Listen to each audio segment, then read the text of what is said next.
Hey everyone, this is a continuation from my last video on the 1974 to 1976 championship contention. If you missed it, check it out first for some context. Now, let's dive into the topic of this video. 1976 to 1985, collapse and resurgence. In 1976 to 1985, collapse and resurgence because of the loss of key players such as Barry, Wilkes and Thurmond, two bad trades and retirements, along with the poor business decision not to offer Gus Williams a mere $175,000.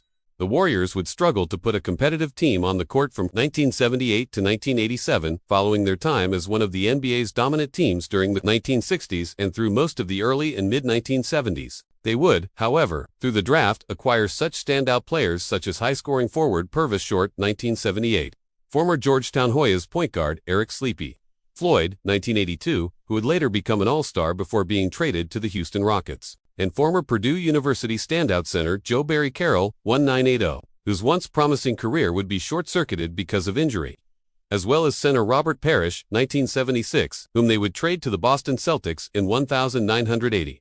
The departure of these players for various reasons symbolized the franchise's futility during this period, as head coach Al Attiels would move up into the front office to become the team's general manager in 1980, and the team would go through several coaching changes. However, with Attiels installed as general manager, they would finally manage to climb back to respectability by hiring former Cleveland Cavaliers head coach George Karl as head coach in 1986.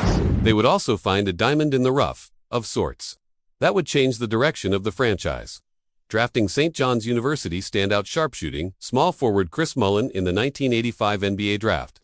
Thanks for watching. See you in the next video. 1985 to 1997, the Run TMC era. If you like this kind of content, make sure to subscribe so you'll stay updated with my upcoming videos.